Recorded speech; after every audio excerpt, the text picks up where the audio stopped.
Hello and welcome back. Sean here, Mountains Garage in the rainy state of Maine. We're having April showers today, but I predict within the next few hours the sun's coming out. But you probably didn't come here for a weather report, or did you? Today, I have to give the people what they want. When I started my YouTube channel a couple years ago, hundreds of videos ago now, I never set out to be the YouTube transmission guy or one of the YouTube transmission guys. It's just one of my passions. I like rear ends, I like shifters, I like working on all my different projects. I'm not good at anything, but I do my best. But the transmission videos have, by and large, been the most popular. I don't want to be the YouTube guy that just strips apart transmissions and shows you everybody's mistakes and tells you how great I am. That's not me. That's never going to be me. If that was, I wouldn't do this. I just want to put information out there that might help you. The story I'm about to tell you about this transmission is pretty typical, and everything I'm going to talk about is in some of my videos. Now, if I set out to be the transmission video guy on YouTube, I would have made very specific videos on each section. I've tried to break it down after the fact, but I kind of jumped around. My most popular video is a pretty generic one, just talking about external Turbo 400 stuff. I mean, it's kind of funny how it all works, but if I set out to be this, I would have had a library of it to make it wicked easy for you to go look, but I guess in this case, you got to watch all 70 videos specific to Turbo 400. I'm just guessing the number, but it's around 70 individual Turbo 400 videos. I warned the guy that I just talked to on the phone that owns this transmission. I had sent him a few pictures of it. I don't want to be involved in contacting the person that put it together. I don't care. They probably did their best. Somebody could take it from me and take it apart and do the same thing. I mean, I'm not here to trash anybody's work. I can only tell you what I'm looking at. Some people have a hard time understanding that. This guy kind of did, but then I think he got it. Because his next call was going to be the guy that put it together. I said, might as well come get it then, because I don't want to be involved in it. I don't need to do this transmission. But here is the comedy of errors that is this transmission in front of me. It was bought less than a year ago. Again, I'm retelling the story in the pieces I was told. It was bought from one of the very large, there's really only two in America, parts houses, speed parts houses. So you know it was built by somebody else for them. And they probably did a fine job. It was expensive. And it was put in, I believe, a C10 Chevy truck with a LS swap. And only driven very little. However, the operator, the driver, the owner, didn't know that shifting while spinning or doing burnouts first to second, which is a no-no in a Turbo 400, I've covered that at least 50 times. You start a burnout in second and shift to third, or if you have enough power, just leave it in third and do a burnout. If you're spinning in first and you shift to second, you could damage the sprag. This had a 34 element sprag and matching drum. And he immediately broke that in the first few drives he did with the truck. And he was very disappointed. So he went all out and bought a BTE 36 element aluminum drum. Completely out of place with the rest of the transmission, but super duty. And he had somebody, local I assume, put it in. Well, one of the laws, I think, in building transmission, you can assemble a transmission, you can build a transmission. It's just like engine building I was talking about the other day, where I'm only an assembler because I don't have all the machines to do all the work that has to be done on an engine to actually rebuild it and especially modify it. So I can just have that done and assemble it here. In this case, they clearly didn't have a lathe, or they would have made different choices on the clutch stack up. And I am against stacking steels next to each other to take up space. That seems like a colossal waste of space, and you're losing out on the additional area of friction material you could gain by adding another clutch if you're trying to take up space.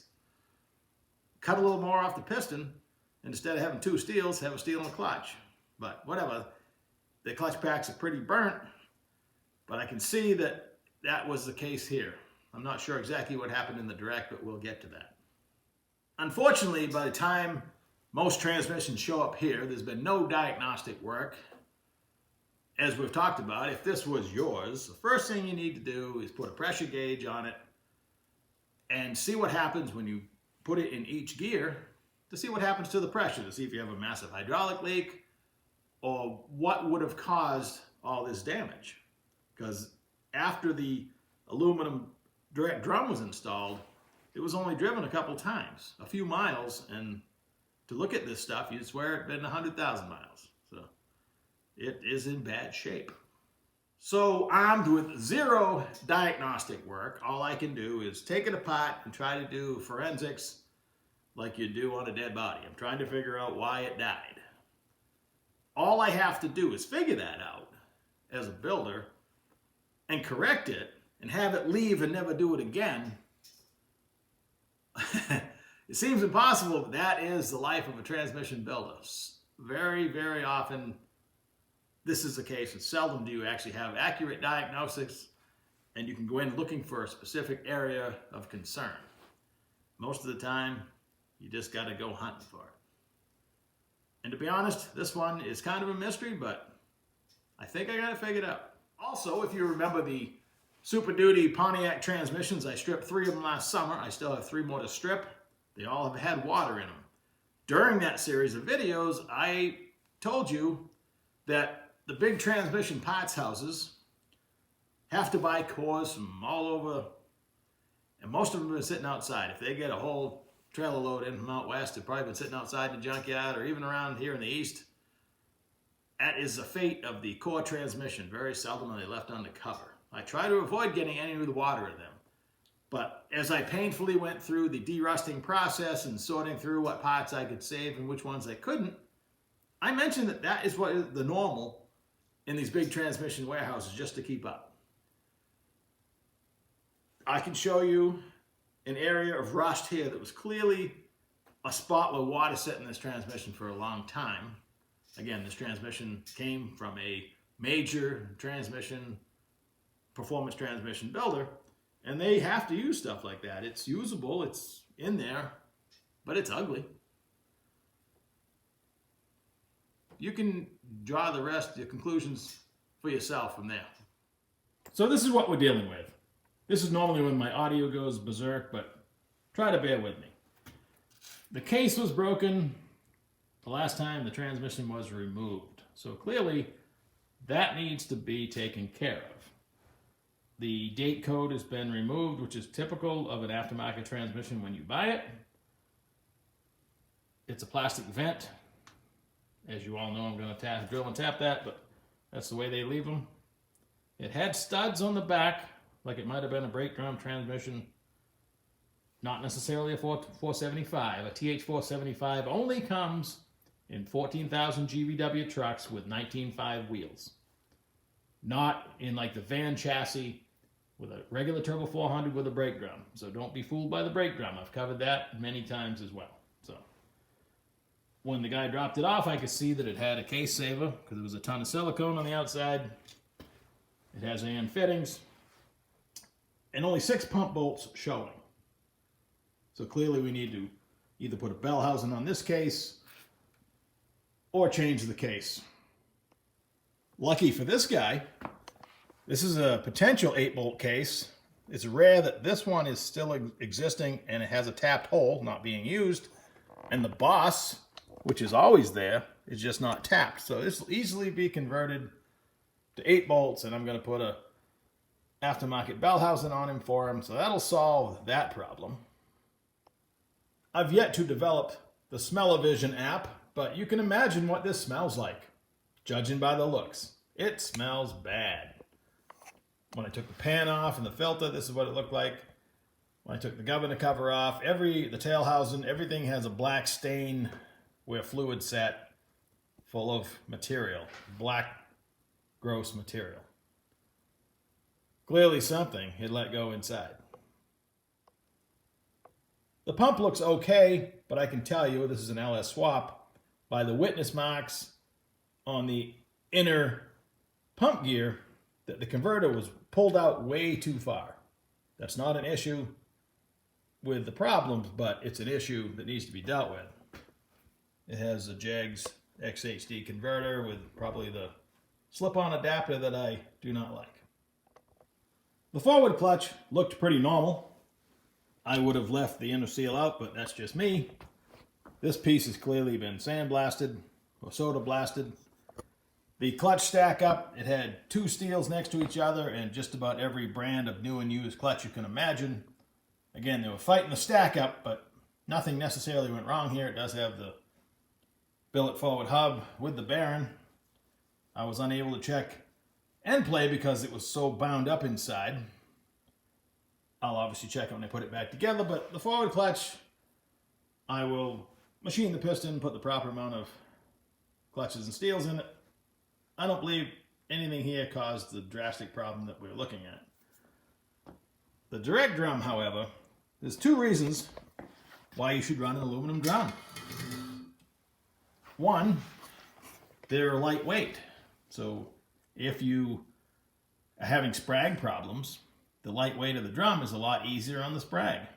This unit with the 36 element sprag should last a long time. And the second reason is if you accidentally neutral it or the engine quits or whatever and you overspeed the drum, the billet aluminum drum is less likely to blow up compared to the cast stock one. And if it does, it's aluminum and not steel. Sadly, in this case, the case saver didn't provide enough clearance for the drum because it probably could have been installed a little better and checked. That put aluminum filings all through the transmission and definitely compromised the drum from an explosion standpoint. In this case, this is a street C10. The guy has a lot of money in the drum. He wants to reuse it. I'll just polish it up for looks, and he's not going to be drag racing it, or if he does, he's not going 180 miles an hour or better. He knows not to neutral it now because we've had the talk, so we're going to go ahead and run it. But if I was in a race car, I'd probably think about getting a different drum just because it's been compromised and scored.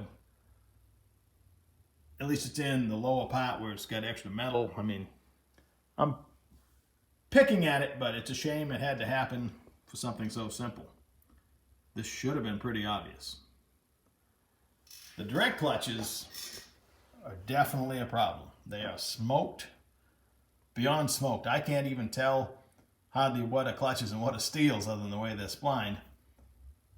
And in this case, there was two clutches stacked next to each other, two steels stacked next to each other, and there was no play. In fact, the pressure plate popped out when I finally got the snap ring on it because everything is so warped and broken. So this happened. The question is why? I'm probably guessing stack up, but maybe too tight. There's no bleed hole. Should have been drilled with the trans brake. Does have a check ball in the piston. So this area will be of the most concern to me when I put it back together, making sure everything is okay. But this is a result. We just need to find the real reason. I believe it was improper assembly. The intermediate clutches, there's 5 of them. They're the blue, probably C6 spline. They're perfect. That's a black heat-treated pressure plate. Thankfully, this is good. Customer wants to put it back in. It came with the drum. They're a matching pair. So we will put this back together with new seals and hope for the best. Now the rust I was talking about. Oh, I almost forgot. So that drum is $1,200 to $1,400-ish at least dollars. It has a steel liner with a seals ride, which is important. They sell just an aluminum one too, but you see the witness marks there already? This was assembled with steel rings, cast rings. Big no-no. Should be stainless. Excuse me. Should be Teflon, not stainless. Should be Teflon. Especially if that was an aluminum liner, but at least it has a steel liner. But my God, nobody builds transmission with cast iron rings unless it's stock. So the rust. clearly the output shaft, I mean, they did a good job. They soda blasted it because it shows, you know, when you're looking down the hole, but that's old rust right there. But not as bad as here where the band rides. Here and there, that is old stains. And that's actually pitted so bad that I wouldn't have used it. I mean, 'cause that's where the band rides. And that's nothing new for sure. Especially with the transmission with so many low miles, it's never had water in it since it's been rebuilt. So that's what I'm talking about. They chose to use it. It's up to the customer whether we want to reuse it. So, but I will duly note, and I have for all the world to see, that that was pre-existing. The return spring setup on the center support is special also. The springs are contained, but you can see where that has some light rubbing on it as well.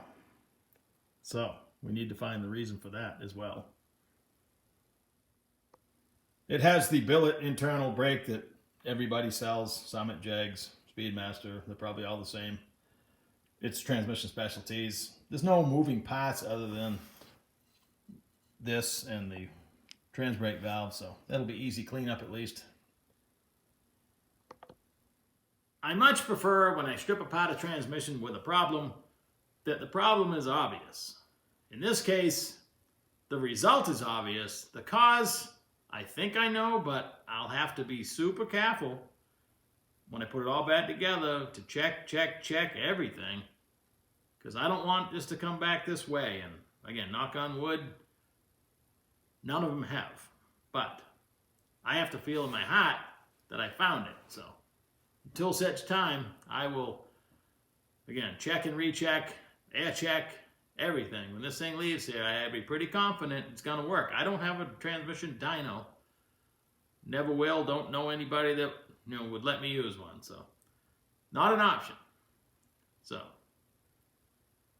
from here on, at this point, if you're going to do this kind of work, this is where you have to do your best and make sure it doesn't come back. So that's that. That's today's transmission content. During this video and conversations I have are often because warm weather's coming. Spring is almost gone. All of a sudden, people are coming out of the woodwork wanting a transmission yesterday. A lot of the people I've talked to 8-10 months ago. Now I was like, how soon can I have my transmission? What transmission? I go back and look at a text from, again, Thanksgiving or maybe even end of last summer, and they say, oh yeah, that transmission. So, but hey, that's okay. One by one, it's all I can do. And each one I open up, I'm dedicating 15 or 20 hours to cleaning, disassembly, cleaning, and reassembly. That's just the way it is. I don't rush. I'm not being rushed. In this case, I can't be rushed. I need to feel that I fixed it. So, hope you're having a great day, and I'll catch you in a couple days. But wait, there's more. Sitting here, piecing this video together, watching that last segment, I want to make it clear that the people that are inquiring about transmissions, their transmissions aren't on my property. It's a conversation we might have had, and months later, all of a sudden they're in a hurry for it. It's not even here, or it would have been done by now. So, two questions, which I'm going to eventually address in a whole video, are how much and how soon? And there's so much more that needs to be talked about, but that's a whole nother video. I'll catch you later. Have a great evening.